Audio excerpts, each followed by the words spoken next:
Bem, olá, bem-vindos a mais uma conversa do livro, desta vez sobre o turismo e o impacto de Covid-19 no setor de turismo. O meu nome é Bernardo Vidal, eu sou pequeno empresário de alojamento local e gostava de vos falar um pouco sobre a minha experiência e aquilo que tenho visto que tem vindo a acontecer. Vou estar aqui à conversa com Pedro Mendonça, membro do grupo de contacto do livro e também com muita experiência no ramo do turismo. Começando só por enquadrar um pouco a situação, o turismo tem um peso bastante elevado na nossa economia, embora existam diferentes números a saírem todos os dias sobre qual é o real peso. Ainda agora estava aqui numa discussão interessante num grupo no Facebook sobre se o peso é 8%, 14% do PIB, é uma discussão interessante, mas seja como for, tem uma contribuição muito grande para a nossa economia, corresponde a cerca de 50% das exportações de serviços em Portugal e é de longe o setor que mais contribui para as exportações. Portanto, não é todo um setor que se possamos deixar para trás neste momento. Para além disso, é um setor que está altamente a ser influenciado, altamente de maneira forte pelas limitações que temos vindo a ter na nossa atividade. Neste momento, as reservas estão aos níveis mais baixos dos últimos anos, desde que há memória, diga-se. Seria expectável, por exemplo, termos neste momento cerca de entre 30% a 50% dos imóveis ocupados, pelo menos no alojamento local, naquela que é a área que eu conheço melhor, e neste momento as expectativas para os próximos meses rondam os 15%. Portanto, é uma quebra fortíssima e que afeta um tecido empresarial que é composto em 90% por microempresas. Portanto, estamos bem a ver como é que são afetados, como é que nós, neste ramo, somos afetados pela crise do Covid. Vou passar aqui a palavra ao Pedro para falar um pouco também da sua experiência e daquilo que sabe mais sobre como esta pandemia tem afetado também o setor do turismo, da sua perspectiva, numa visão um pouco diferente. Pedro? Olá, boa noite a todos. A minha experiência na área do turismo vem além de ter trabalhado em turismo social, portanto, numa fundação do Estado, que é a Fundação Inatel, e ter sido nos últimos, se não estou em erro, 6 anos, presidente da Comissão de Trabalhadores da Casa. E, portanto, mesmo quando deixei de trabalhar em turismo, o Inatel tem 15 hotéis, e, portanto, sou presidente de uma representação desses trabalhadores também. E por isso aquilo que o Bernardo disse é óbvio, quer dizer, no mínimo são 8% do PIB, no mínimo dos mínimos. É um setor que vive essencialmente na parte dos trabalhadores e não tanto agora da parte dos pequenos empresários que sofrem neste setor, talvez seja o setor onde pequenos empresários e trabalhadores têm as mesmas dores, não é? Porque é a precariedade, é a sazonalidade. E este vírus, esta pandemia, apareceu, portanto, no início das contratações. E essa é a realidade. Nos hotéis, portanto, estavam-se a iniciar, nos casos, no nosso caso já estavam a ser feitos mesmo, as grandes contratações que acontecem sempre a partir de março, abril, até outubro, no nosso caso, outubro, dezembro, porque é turismo social e tem algumas nuances. Portanto, os nossos 2 meses fracos são janeiro e fevereiro, mas nós temos, como temos obrigações sociais perante a sociedade, portanto, e como nós sabemos, quer o alojamento local, quer os hotéis, quer os tuk-tuks, quer tudo, contribuem para a economia nacional e geram movimento de dinheiro. Esse movimento de dinheiro gera impostos e, portanto, a partir daí há um retorno fiscal muito grande que faz com que estes 8% sejam altamente superados, que faz com que estas 51%, o 51,5% do ano passado, no valor das exportações de serviços, ou 18,6% diz o Estado português, nas exportações globais serão muito mais, porque há toda uma ligação comercial que o turismo promove. É óbvio que o turismo é uma indústria que vive da confiança e, portanto, nós agora estamos numa crise de confiança. Além da crise pandémica, temos a crise do medo.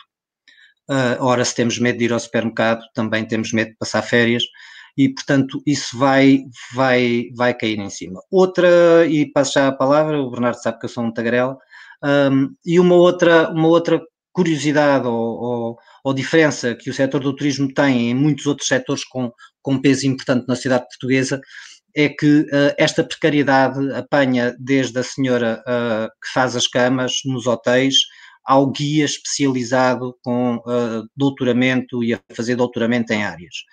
Portanto, o turismo é um turismo que vai do mainstream aos nichos, todo esse turismo está a ser afetado e está a afetar de igual modo o doutorado guia, que ganhava até à crise, se fosse bom e tivesse fama, poderia ganhar entre 100 e 200 euros dia e neste momento não ganha nada.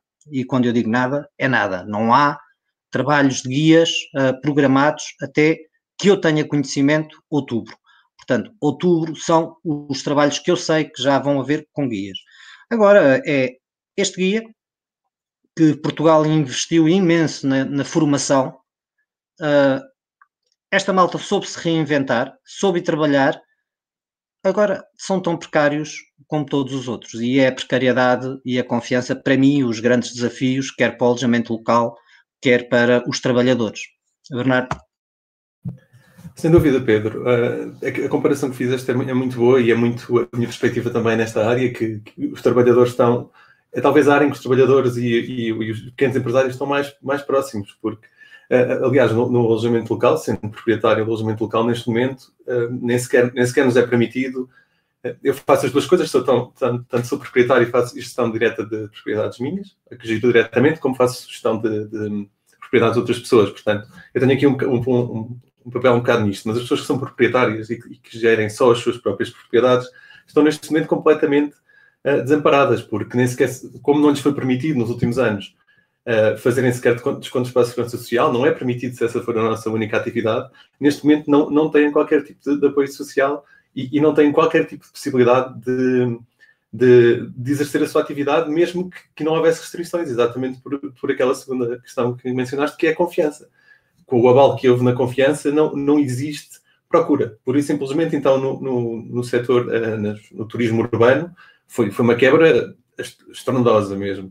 Existe alguma esperança noutros setores, como o turismo rural e também o turismo de férias mais direcionado para a procura interna. Algo que se tem vindo a manifestar agora nas últimas semanas e que está a dar alguma luz ao fundo do túnel para estes profissionais, mas mesmo assim não é de todo suficiente. O alojamento local já tinha vindo a tentar combater a sazonalidade e o turismo urbano muito mais até do que o turismo de férias, como é normal. E, por exemplo, em Lisboa, neste ano, sem haver grandes eventos, sem haver uma Web Summit no inverno, sem haver as meias maratonas e as maratonas em outubro e em março, tudo isto tem um impacto fortíssimo. Estes eventos, o cancelamento destes eventos tem um impacto fortíssimo neste tipo de turismo e é algo que temos sentido bastante. Eu não sei se tu tens a mesma percepção e o acesso aos mesmos números, que nós sabemos que em turismo são sempre difíceis de encontrar, precisamente por ser uma coisa transversal.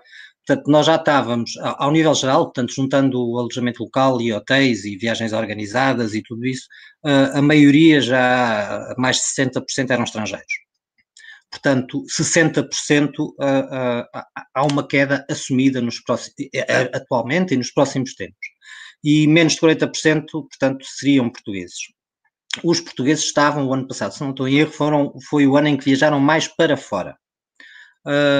Dos últimos anos, como é óbvio, né? No pós-crise. Agora, quem nos visitou foi essencialmente espanhóis, ingleses, franceses, alemães e brasileiros. Portanto, parece que estamos a traçar aqui um mapa do Covid, da pandemia do Covid, não é? E depois o grande grupo dos outros engloba China, Coreia e vários países asiáticos. Portanto, mais mapa do Covid. É óbvio que se fala no milagre português, a meu ver errado, portanto, porque ainda estamos no início e não se trata de um milagre, estamos a conseguir tratar das coisas o melhor possível e daqui acho que nós os dois, membros do LIVRE, uma saudação não só ao Governo como a todos os partidos que estão na Assembleia da República e à Presidência da República, porque temos conseguido não estar numa unicidade, como disse o Presidente da República, mas numa unidade deste combate.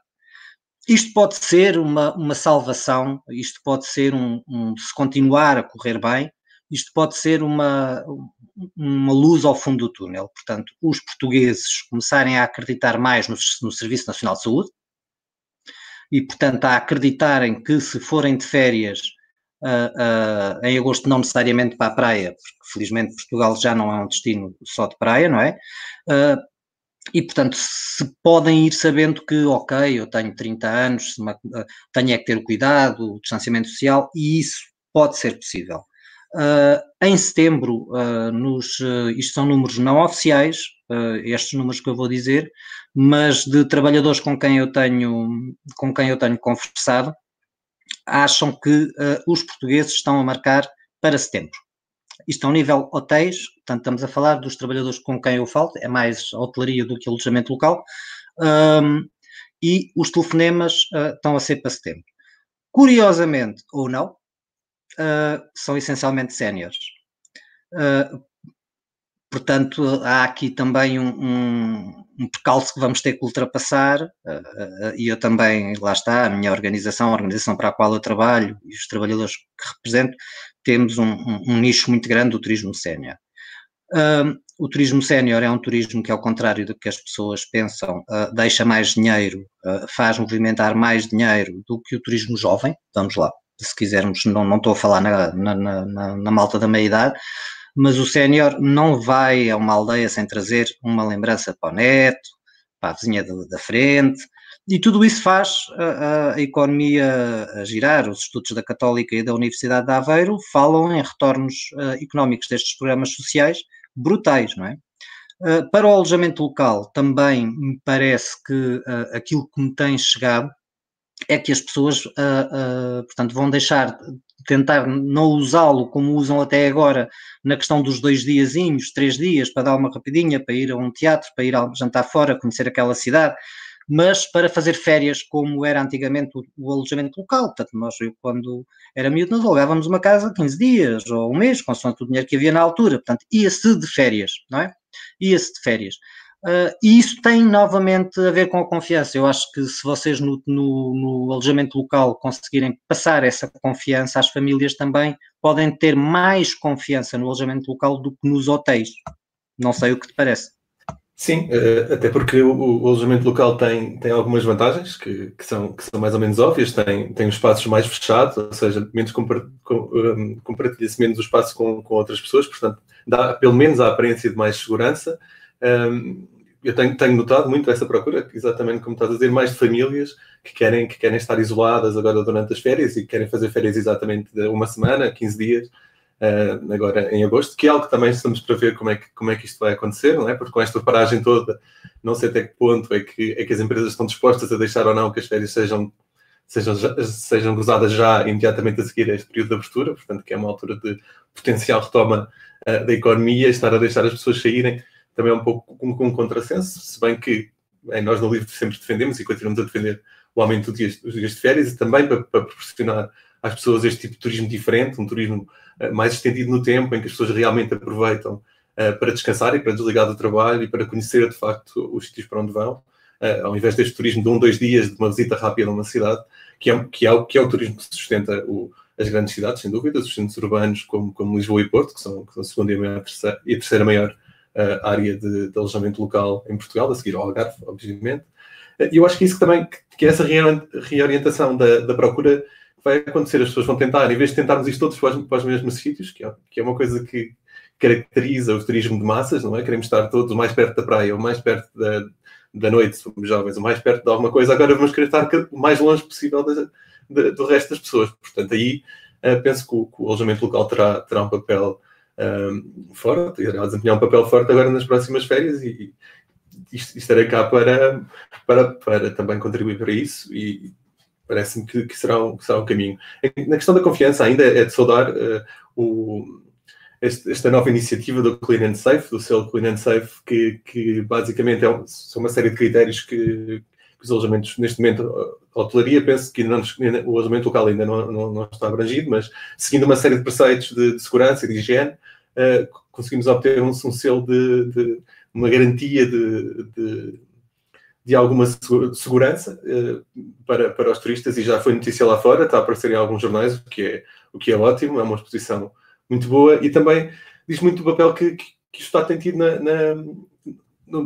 nesta promoção do turismo e na sustentabilidade do turismo em si em Portugal, porque se é verdade que a iniciativa privada tem um papel fundamental no alojamento local, mais do que em qualquer outro lado, possivelmente, a verdade é que o turismo tem sido levado ao colo por intervenções, por um trabalho contínuo, isto aqui elogiando vários governos, do PS ao PSD, porque o trabalho no turismo em Portugal tem sido feito a um nível muito elevado e muito contínuo, e que gostava de saudar aqui, porque de facto o Estado tem sabido, os sucessivos governos têm sabido apostar nesta área e apostar de uma forma de mais qualidade. O Turismo Portugal lançou um vídeo agora durante a quarentena ótimo sobre Portugal completamente vazio, uma coisa espetacular que aconselho, basta visitar esses vídeos do Turismo Portugal e são de uma qualidade muito acima daquilo que é normal nós vermos a ser produzido em Portugal e produzido por entidades públicas principalmente. Bernardo, tu tocaste aí num ponto que me parece essencial para vermos o turismo em tempos de Covid e pós-Covid, não é?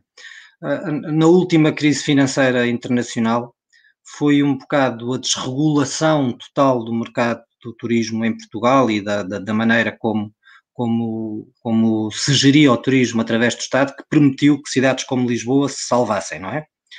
Temos todos consciência disso, porque somos de gerações diferentes, mas todos nós temos amigos e temos conhecidos que estavam a comprar casa e de um momento para o outro ficaram no desemprego, e se essa casa não calha a ir para o Airbnb, não a tinham perdido as poupanças e o esforço e o sonho, e tinham perdido tudo isso. Portanto, nós tivemos um boom liberal, capitalista, ao nível do turismo, que salvou cidades inteiras, e é bom que tenhamos essa consciência. Mas também nós, no livro, já tínhamos essa consciência, e nós os dois já tínhamos falado, inclusive, sobre isso, que há depois uma outra fase que tem que ser mudada, não é? E, portanto, neste momento, é o Estado que é necessário para que as pessoas tenham confiança em nós trabalhadores, em nós empresários, em nós vendedores de bugigangas nas paragens dos autocarros, em nós donos de restaurantes para grupos, porque há restaurantes para grupos, não é? Como tu sabes, ou seja, os autocarros levam 50, 60, em nós guias, em nós todos estes cerca de 400 mil pessoas que trabalham diretamente com turistas. Portanto, nós não estamos a falar, os números oficiais falam em 320 ou 330, não tenho de cabeça, trabalhadores diretos. Eu garanto que no mínimo são 400 mil, porque há muito recibo verde que é passado na primeira atividade da pessoa, e a pessoa complementa e vive efetivamente turismo, mas estava inscrita noutra atividade. E aí o Estado tem que ter aquilo que tu dizes, tem que proporcionar essa sensação de segurança, tem que nos obrigar, empresários e trabalhadores pequenos e grandes, a cumprir uma série de regras para, por um lado, salvaguardar o seu negócio e, por outro lado, salvaguardar a imagem de Portugal, que é essa imagem turística, não é? Essa imagem turística de Portugal que é importante. É também no pós-Covid que podemos acelerar uma coisa que a região centro já está a fazer com algum sucesso, que é o turismo natureza, o turismo monumentos, o turismo história e o turismo gastronomia. Porque se lá fora se pensa, ok, o Serviço Nacional de Saúde deles funciona, eles estão a funcionar, mas é natural que não se queiram enfiar numa grande cidade, não é? E, portanto, nós temos as aldeias históricas, temos Trás-os-Montes, temos o Douro Vinheteiro, temos uma série de... temos o Alentejo, não é? Que só tem uma vítima mortal, que isto é horrível estarmos a fazer estas comparações, mas é assim que estrategicamente a indústria do turismo funciona, e nós também sabemos que a nossa indústria do turismo disparou à conta da desgraça dos outros, não é? À conta do terrorismo, ou seja, nós iríamos lá chegar, demoraríamos mais tempo, não é? E, portanto, neste momento, no Covid não vai ajudar Portugal, não vou dizer isso, porque não vai, porque há pessoas que neste momento já estão a passar fome, não é? Ou seja, não é fome de barriga inchada, mas quer dizer, já não fazem as refeições todas. E eram pessoas que até há pouco tempo tinham uma vida confortável, através do turismo. Portanto, mesmo que isto dispare, isto foi está a ser, E vai ser ainda um grande corte, porque eu trabalho numa organização onde, felizmente, não houve layoff, mas somos dos poucos, não é? Nós, ao nível de grupos hoteleiros, fala-se em quase 90% em layoff. Portanto, nós somos uns privilegiados porque temos que dar, a nossa organização teve que dar o exemplo, não é? E, portanto, se tinha dinheiro para pagar os salários, mandou as pessoas para teletrabalho, pusemos-nos ao dispor, como outros, e como alguns privados também fizeram, né? Nós estamos ao dispor do Estado para o combate do Covid, ou seja, vou dar um exemplo, que não é só o Estado que está a fazer e que os privados também fazem, orientados pelo Estado, lá está aquilo que eu estava a dizer, o papel do Estado neste momento é muito, muito importante. Vamos a um lar de 100 pessoas, 50 pessoas estão em isto é um caso obviamente inventado, mas com base real. 100 pessoas, o lar tem 100 pessoas, 50 estão infectadas, 50 não estão infectadas. Os hotéis podem e devem receber as não infectadas, por uma razão muito simples, porque as infectadas já estão doentes e, portanto, tirá-las do seu meio, tirá-las do seu local, se não tiverem que ir para o hospital, obviamente, tirá-las do sítio e depois ainda ir conviver com pessoas que não veem a cara, não é? E, portanto, tudo isto na parte da doença é importante pensar. Agora, os que não estão infectados podem perfeitamente estar a fazer a sua quarentena nos hotéis. E isso o Estado deve pagar, quando se trata de privados, não na organização onde trabalho, mas quando se trata de privados, o Estado deve pagar. Da mesma forma que deve pagar, que deveria pagar, aos alojamentos locais que estão a receber médicos gratuitamente, porque os médicos não podem ir para casa. E, portanto, a indústria do turismo, mesmo neste combate da pandemia, ainda pode dar muito ao país. Por isso é que uma coisa que nós temos naquela unidade política que estávamos a falar sem unicidade, importante é quando se fala no número de camas, as pessoas que trabalham em turismo e estão a ver os noticiários ou a ler as reportagens sabem que há muitas mais camas em Portugal e com condições, não é? Sem dúvida. Nos hotéis. Exato, eu nisso tenho uma ótima imagem da comunidade do alojamento local. Nisso tem respondido de forma incrível, e não só agora, mas noutras ocasiões, quando houve um deslizamento de terras aqui em Lisboa que mandou abaixo um prédio, houve alojamentos locais a abrirem-se gratuitamente para acolher as pessoas. Quer dizer, sempre também houve recolhas de fundos e de alimentos e tudo isso quando foram os fogos em Pedrógão. Quer dizer, a comunidade de alojamento local é muito forte na resposta a esse tipo de coisas, como foi agora também nesta crise. Foram os primeiros a lançar plataformas para o Rooms Against Covid, mas há para aí 4 ou 5 plataformas diferentes em que há listagens imensas de alojamentos locais a receberem pessoas de graça, algumas de graça, outras aceitando contribuições. Existe também uma delas, tem uma parceria com o Estado, em que parte é paga, preços muito baixos, claro, mas já é uma ajuda e é uma maneira também das pessoas não desistirem. Uma coisa que estavas a falar, e que no alojamento local é extremamente complicado, é essa questão dos layoffs. E não só, porque o layoff seria uma coisa temporária, não é? Uma medida temporária para aguentar os trabalhadores. As empresas poderem aguentar os trabalhadores até voltar à normalidade, mas a expectativa da normalidade está muito longínqua no nosso ramo. Não é? No turismo, a normalidade, não sabemos se irá voltar. Ou seja, existem sempre indícios.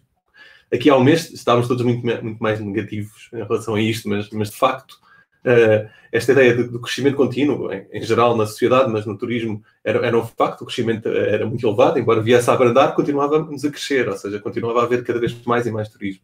E voltar ao nível a que estávamos no ano passado será muito complicado, sequer no próximo ano. Portanto, para empresas que têm bastantes trabalhadores, mantê-los vai ser algo complicadíssimo, mesmo com as ajudas do Estado para que isso aconteça. Sem vacina, o turismo de massas, sem vacina, o turismo de massas não voltará. Agora, o turismo não é só de massas, não é? Sim, isso era outra coisa que eu gostava de falar também, tem a ver com isso, que é, temos que aprender, já era algo que devíamos estar a fazer antes, que era numa primeira altura foi aquilo que disseste, quando começou este boom do turismo, estávamos todos em competição e numa busca por alguma coisa. E já estamos a chegar a este momento, numa altura em que temos que cooperar mais do que competir. Ou seja, unir-nos mais para criar soluções diferentes, turismo de natureza, fazer ligações com outros operadores, não só, ou seja, quem tem um alojamento, fazer uma ligação com o operador para que traga pessoas e também dar pessoas a esse operador, coisas do género, ou a grande iniciativa que houve da Nacional 2, de fazer de cima a baixo, de fazer todo um programa à volta do interior de Portugal, que é muito importante, e aí sim, ou seja, este tipo de cooperação, de lançar novos produtos dos privados também, se unirem entre si para atraírem gente para sítios diferentes e para turistas diferentes, é essencial a partir de agora.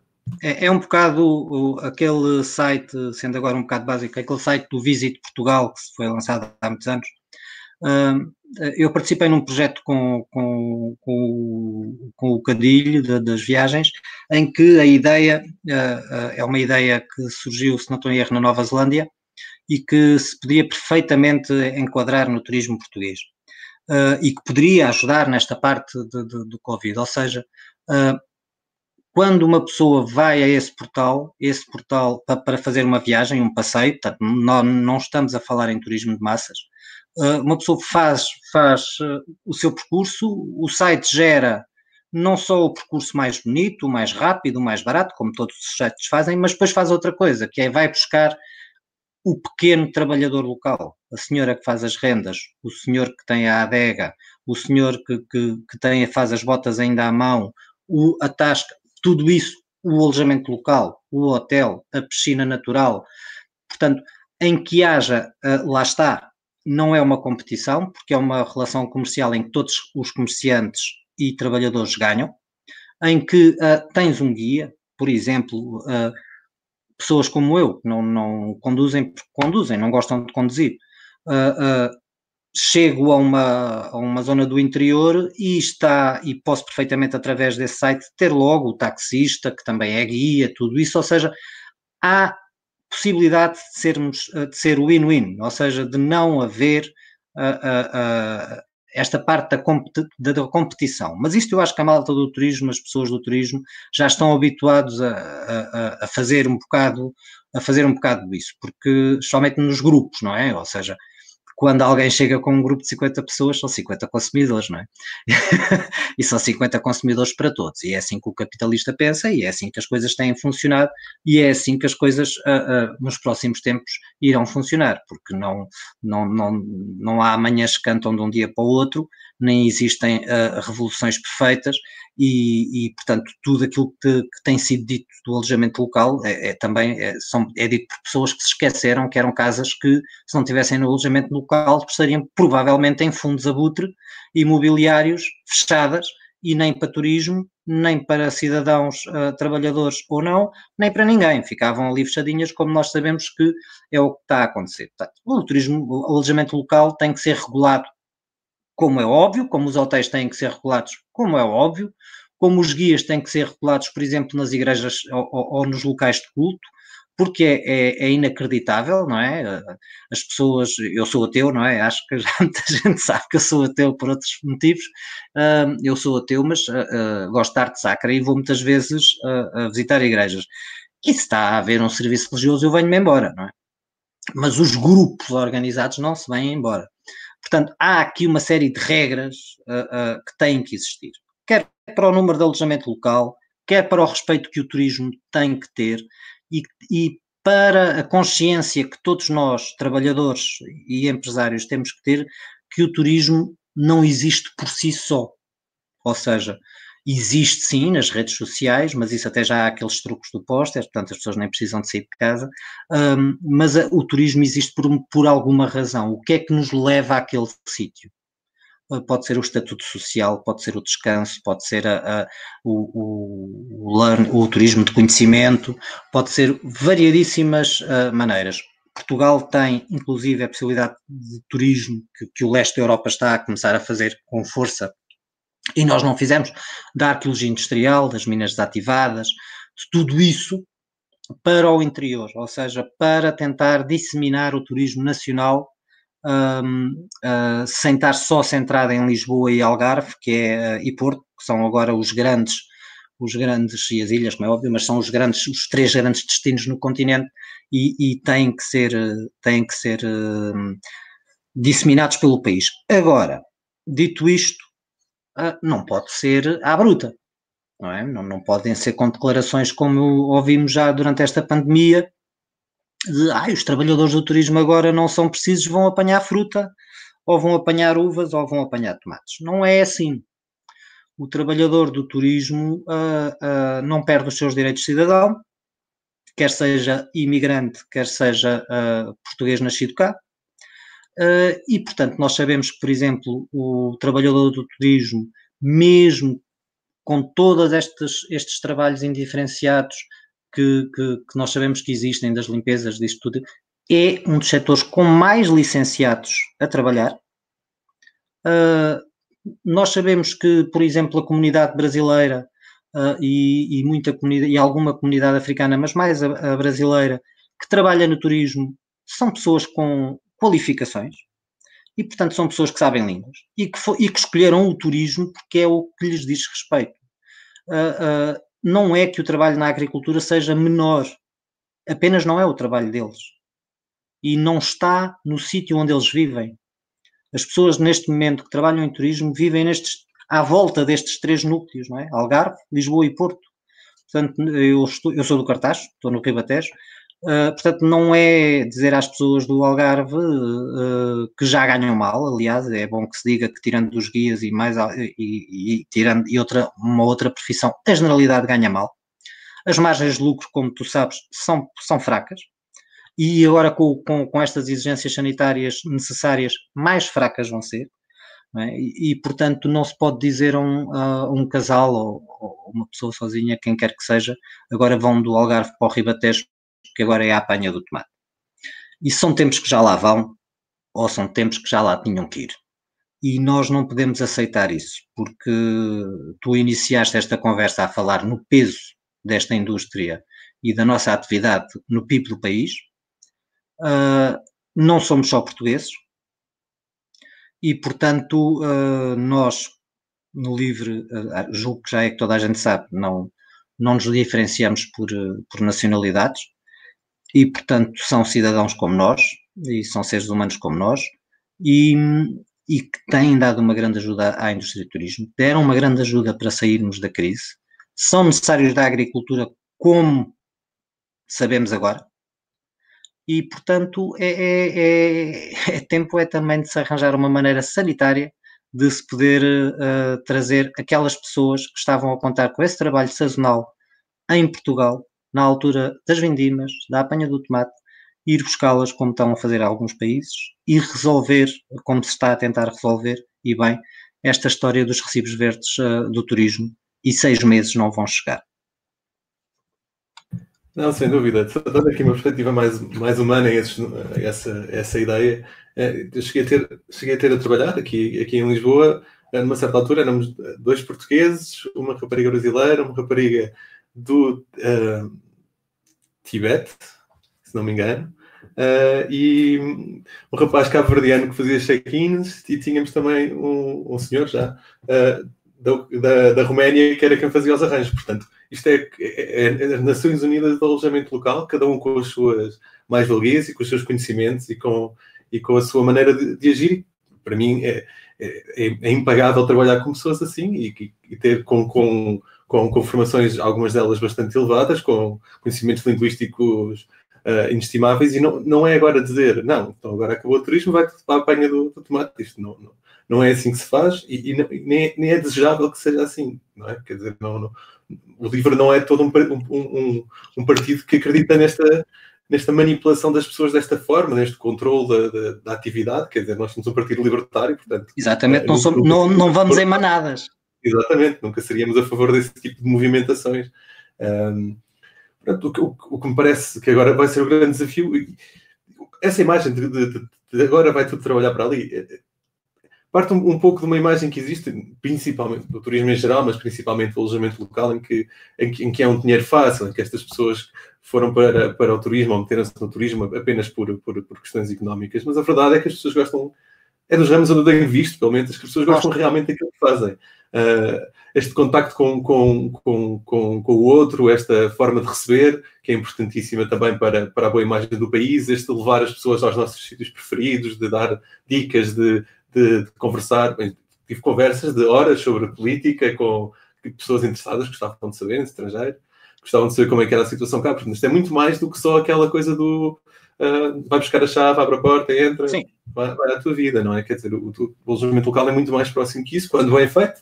Há também alojamento local de massa, há alojamento local feito por grandes empresas, que têm blocos inteiros de bairros, e são coisas completamente indesejáveis. Exatamente como os guias. Exatamente como os guias. Têm que ser regulados de alguma maneira. Não é? Mas pronto, era esta ideia. Pedir a esta gente, ainda hoje estava a discutir que esta vai ser a segunda grande crise na minha vida, no meu tempo de vida, não é?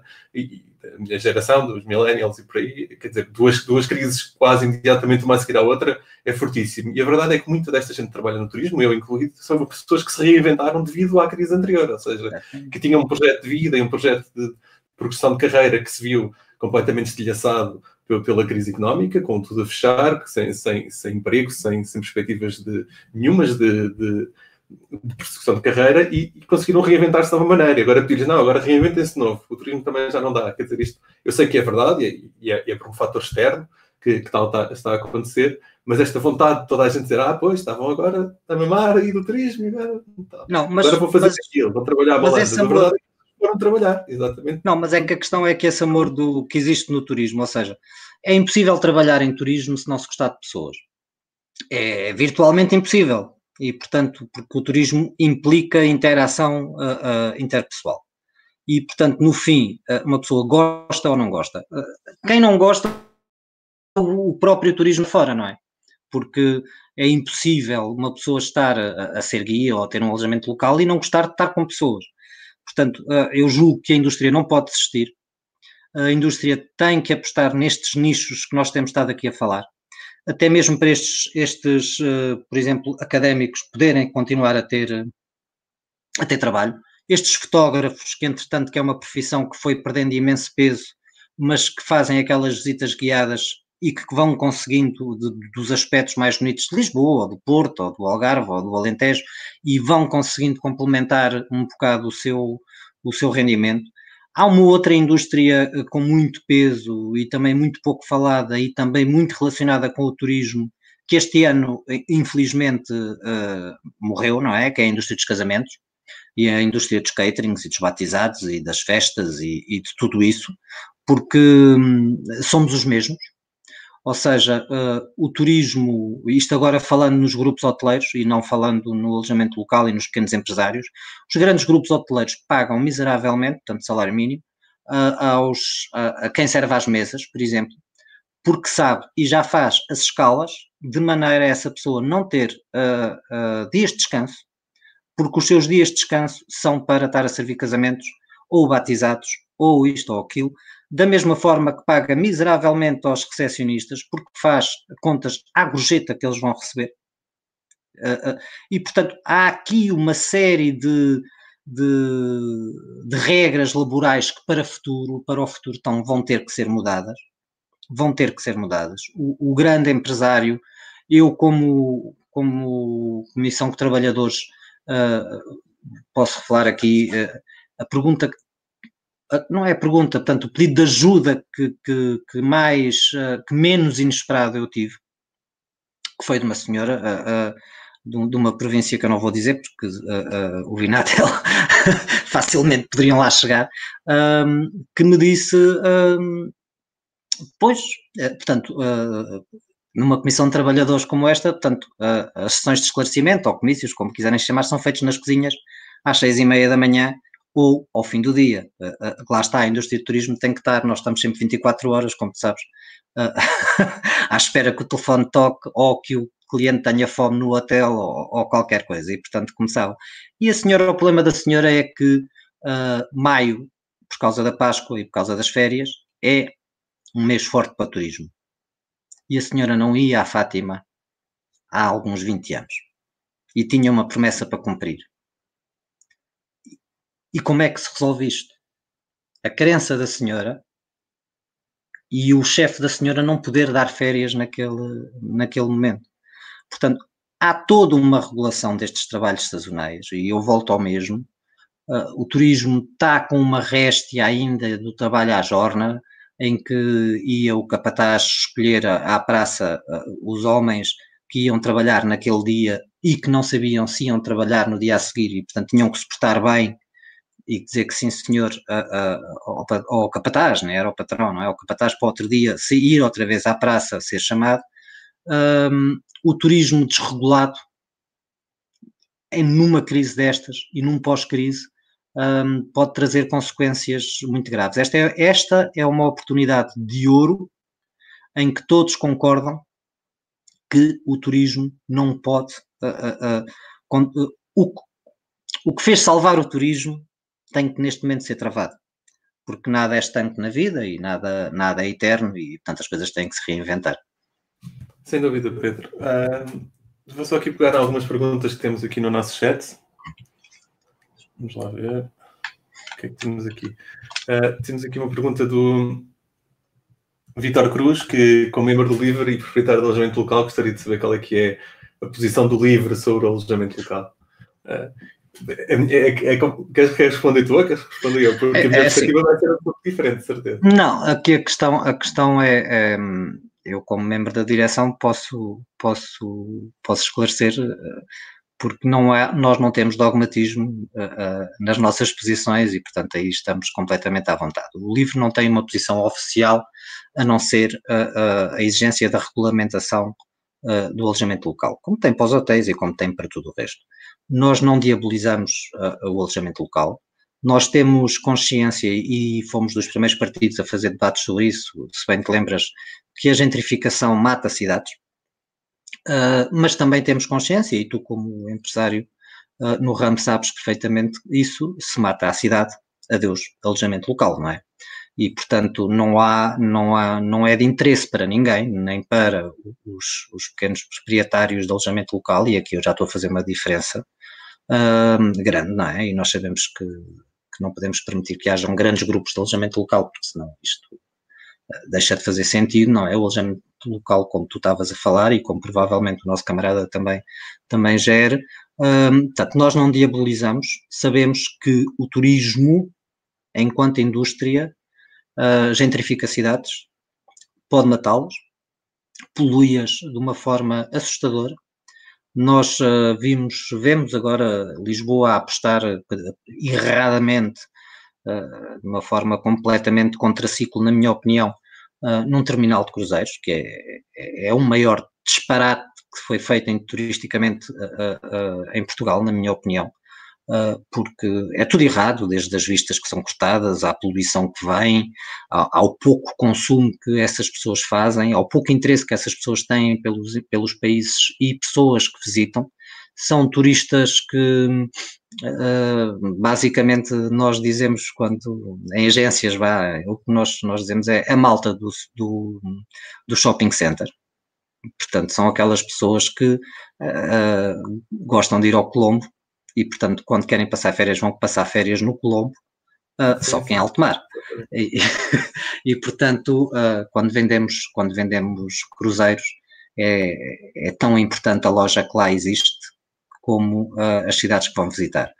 Lisboa apostou num turismo muito errado nos cruzeiros. Muita gente fala no alojamento local, mas a maior crítica que faço à gestão autárquica na última década é essa, foi este terminal.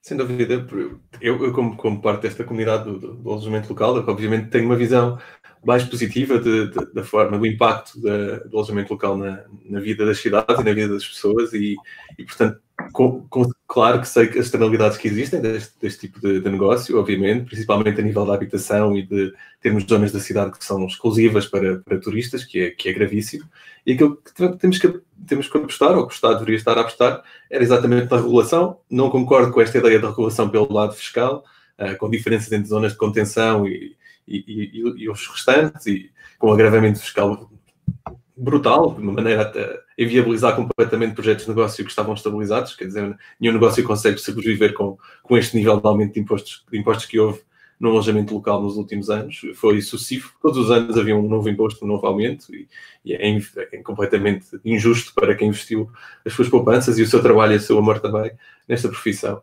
Por outro lado, claro, tem que haver algum tipo de controle e tem que haver... E não é controle pelo controle. É exatamente para valorizar não só o turismo, como as próprias cidades, ter um uso misto de todas as zonas da cidade, principalmente dos centros históricos, em que tem que haver comércio, tem que haver habitação, tem que haver habitação social, habitação a preço controlado e habitação para quem pode pagar o que quiser pagar para alojamento de outra qualidade. E isto é importante, ou seja, este uso misto dos bairros e dos centros é que dá vida às cidades e que faz com que elas sejam interessantes de visitar, não é só, nós não vamos ver só um monte de pedras, nós queremos também viver o sítio. Isso que é muito importante. Eu só gostava de corrigir uma coisa. A iniciativa de fazer o terminal não foi da Câmara de Lisboa. Portanto, a crítica foi do Estado Central. Mas a crítica que eu faço mantém-se, ou seja, o Medina que se tivesse amarrado lá a uma parede e não o deixassem construir. Mas eu acho que induzia as pessoas em erro nesse aspecto. Acho que sim. Portanto, eu acho que a posição do LIVRE é bastante... Acho que dentro da esquerda é a posição mais equilibrada, a meu ver, é aquela que vê de forma menos dogmática o alojamento local, tendo completa noção dos seus problemas e do seu impacto e tentando controlá-lo nesse sentido, mas dando liberdade para que exista e considerando o fator essencial. Acho que essa é a visão do LIVRE em geral. Temos aqui outra pergunta da Maria Teresa Leitão sobre qual é que será o potencial do turismo de saúde em Portugal. É uma área que eu não domino tanto, talvez saibas mais sobre isso, Pedro. Mas... Sim, é uma área que ainda não existe com força em Portugal, porque os hospitais privados ainda têm estado muito, como é que eu vou dizer isto de uma forma elegante, mas muito agarrados ao Estado via a ADSE e via os seguros. Mas é uma possibilidade no pós-pandemia, ou seja, a Teresa... está a fazer o pensamento óbvio de quem está de fora, vê que nós afinal temos ótimos médicos, afinal temos ótimos enfermeiros, ótimos auxiliares, a mortalidade não é como está a ser, por exemplo, na Bélgica, e poderíamos apostar, porque o turismo de saúde tem efeitos secundários negativos, mas não tem muitos, ou seja, as pessoas o que querem é fazer os seus tratamentos, normalmente de estética ou alguma intervenção não urgente, mas querem o fazer com o máximo conforto, não é? Para eles e para as pessoas que os acompanham, por um lado. Por outro lado, pelo preço. E aí é a única coisa que eu tenho um bocadinho de receio do turismo de saúde, que é o preço, ou seja, o turismo de saúde capilar é um investimento da Turquia, não é? E, portanto, os homens europeus, essencialmente homens, têm ido para a Turquia para fazer os implantes capilares, que eles fazem muito bem, em instâncias ótimas, ou perto de distâncias ótimas e tudo isso, é tudo fantástico. Mas a escolha da Turquia primeiro é pelo preço. Da mesma forma que as operações plásticas no turismo de saúde no Brasil ou no Extremo Oriente, os médicos são bons, os hospitais são bons, a parte turística é boa, nada disto eu estou a dizer que são maus médicos. O que eu estou a dizer é que a escolha do europeu ou do norte-americano rico ou do árabe rico, a escolha vai para ser mais barato. Ou seja, fazer um implante capilar, eu não faço ideia, mas é uma fortuna, não é? Porque deve ser cabelo a cabelo que se paga, não faço ideia, mas sei que é caro, por acaso sei que é caro. Ora, se for 70% mais barato do que no país de origem, bom, e acho que nós não devemos voltar a vender Portugal como um destino barato para o que quer que seja. Portanto, tem que ser um destino bom, um destino seguro, um destino que junta as várias valências do turismo. Portanto, seguro, quer ao nível da criminalidade, onde já éramos muito bem vistos, porque somos o quarto país, se não tenho erro, mais seguro do mundo, como ao nível agora neste momento da saúde, mas é neste momento, porque nós não sabemos em julho qual vai ser a imagem que vamos passar para fora. Espero bem que se mantenha. Eu tinha visto esta pergunta também muito ótica de, por exemplo, turismo mais ligado a turismo termal ou mesmo de terceira idade, pessoas mais que venham para passar mais de convalescença ou de sossego e repouso. Esse, por exemplo, eu sou freguês. Utilizo esse turismo. Mas exato, esse tipo de turismo, esse é um turismo... mas nesse aspecto a saúde é uma desculpa, tirando algumas maleitas que efetivamente, ou seja, eu gosto de ir para apanhar um bom banho e depois à tarde ir beber um vinho verde bom, depois passear e ver umas igrejas do Românico, portanto não posso estar a enquadrá-lo, porque isso é um turismo de spa. Quando se fala no turismo, termas e spas, não é? Portanto, é agora o encaixe que eles fazem. Quando se fala no turismo de saúde, já estamos mesmo a entrar na interferência do corpo, ou seja, de uma invasão, de uma operação, de um tratamento desse género mais complexo. Certo. Em relação ainda a isto, já agora, porque é sempre bom saber, eu sou um pouco viciado em ver aqueles vídeos em que temos americanos que vivem na Europa e depois falam sobre as coisas e tal. E um dos últimos que vi foi exatamente essa comparação entre sistemas de saúde entre serviços de saúde, sistema de serviços, e dos valores. E a verdade é que compensa, ou seja, compensa um americano vir a Portugal fazer uma série de tratamentos, claro, mesmo nós não baixando os preços, ou seja, porque há outros países que têm preços exagerados, de alguma maneira, e portanto, se fosse uma oferta privada, neste sentido, ou seja, se fosse um hospital privado, como falaste bem, grupos de saúde privados oferecerem este tipo de serviços, ou seja, não sobrecarregando o Sistema Nacional, o Serviço Nacional de Saúde, que é algo que eu não concordo e acho que não devemos fazer, mas se tivermos privados a efetuarem isso, sou 100% a favor. Sim, claro, obviamente, isso é explorado o que eu digo é que o Estado não deve incentivar essa baixa de preços para só movimentar dinheiro, porque isso depois a médio prazo traz problemas. Não, ok, temos aqui uma pergunta da Teresa Salmé. Falámos um pouco sobre o desenvolvimento, ou a importância do desenvolvimento do turismo de natureza em Portugal. Eu tenho alguma experiência neste caso, não excessiva. Trabalhei muitos anos em animação turística e fiz muitas descidas de rios, muitas atividades com turísticas e de animação. Para mim é essencial. É exatamente aquilo que estávamos a falar há bocado, aquela lógica mais de cooperação, de levarmos as pessoas para fora dos sítios a que estão habituadas a ir e a fazer atividades diferentes e usufruírem de partes do nosso país que não são muito conhecidas, e isto também para nós próprios. Ou seja, eu acho que os portugueses têm que fazer muito mais este tipo de turismo e encontram-se muito limitados ainda nas viagens que fazem. De facto, os grandes destinos para os estrangeiros são os mesmos para os portugueses, quer dizer, nós vamos para os mesmos sítios que os estrangeiros vão e nós próprios não conhecemos ainda o país inteiro e não temos noção nenhuma da beleza e da riqueza deste país em termos naturais e da importância que um turismo desta natureza tem, quer dizer, é algo que nós também devíamos aproveitar. A pergunta que a Teresa faz é muito difícil de responder. Portanto, genericamente e ao nível dos dados, é um turismo que está a crescer. Mas neste momento nós já não podemos falar em turismo de natureza só. Porque dentro do turismo, o turismo de natureza é um chapéu. Portanto, porque depois dentro do turismo de natureza existem 1001 nichos, como as receitas do bacalhau. E, portanto, eu vou dar um exemplo.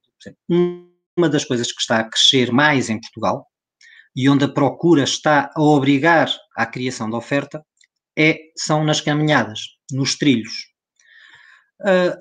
Há os trilhos puramente natureza, ecológicos, em que há o tal guia que eu há bocado falei, por norma é um professor universitário ou um professor do secundário com bases fortes, ou uma associação ambientalista local, em que faz um trilho em que as pessoas vão ver aves, vão ouvir aves, ou vão ver o rio, ou vão ver a fauna, ou vão ver a flora. Este é aquele que nos vem à cabeça, não é? E isso em Portugal tem vindo a subir de uma forma sustentada, baseando-se nestas três figuras, portanto, nos académicos, nos professores do secundário e nas associações ambientalistas e nas associações ecologistas. Mas depois eu vou dar um exemplo de um projeto que participei e que, se não participasse, acho que nem acreditava que existia, que é tão simples como isto. Por exemplo, Santiago de Compostela. Há o caminho português. À partida, é uma coisa religiosa. por este caminho português, por vários caminhos portugueses, passam-se por zonas terríveis, de feio, não é? E na zona, do lado espanhol, do lado galego, a mesma coisa, parques industriais. Ora, quem não é crente pode querer fazer o caminho, mas não está para estar a passar o parque industrial, tem mais que fazer, não é? E aí entra o turismo. E, por exemplo, qual foi o meu papel nesse projeto? Foi fazer uma turiperegrinação, portanto, não era uma peregrinação, nem era turismo, porque todos os aspectos revestiam da peregrinação, mas só fazíamos, portanto, eu era o teste, era a cobaia, só fazíamos as subidas, por exemplo, na zona de Ponte Lima, que é uma beleza esmagadora, uma subida que é feita quando sai da cidade para irmos então em caminho à Galiza. Eu fui ver se eu aguentasse subir, porque eu, pronto, sou fumador, não é? Acho que já se notou até. Se eu aguentasse subir, portanto, haveria ali uma margem de pessoas até 60 anos que conseguiriam subir, para ver quanto tempo se podia caminhar, quanto tempo eu tinha fome, que tipo de comida. Portanto, eu era a cobaia. Isto também é turismo de natureza. Isto também é turismo de natureza.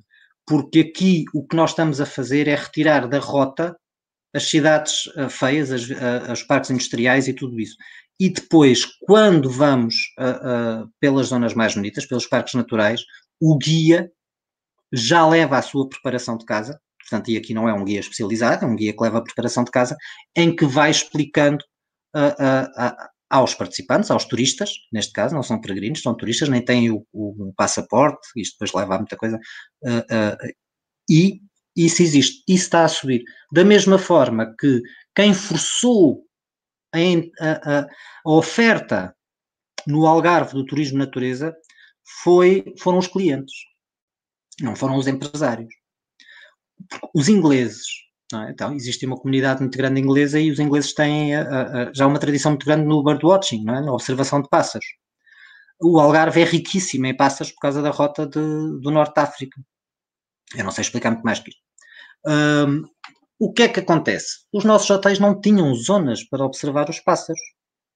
Nós até pensávamos que eles já nem por lá andavam, tantos prédios e tanta confusão lá, mas os ingleses descobriram-nos. E o que é que acontece? Neste momento, muitos hotéis, mas muitos hotéis no Algarve, têm zonas de birdwatching, em que no meio dos prédios, eles conseguem ter ou estruturas de madeira.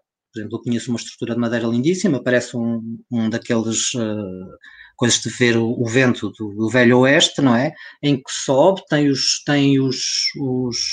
binóculos, tem toda a explicação dos pássaros que ali estão, as horas a que vão aparecer, o que é comum, o que é que não é comum. Portanto, o turismo de natureza no Alentejo, por exemplo, o trilho dos pescadores ou o trilho da rota do fresco, são os consumidores que estão a obrigar à criação destes produtos. E aí o Estado, já que os empresários não estão a ter essa sensibilidade, o Estado pode influenciar positivamente aí.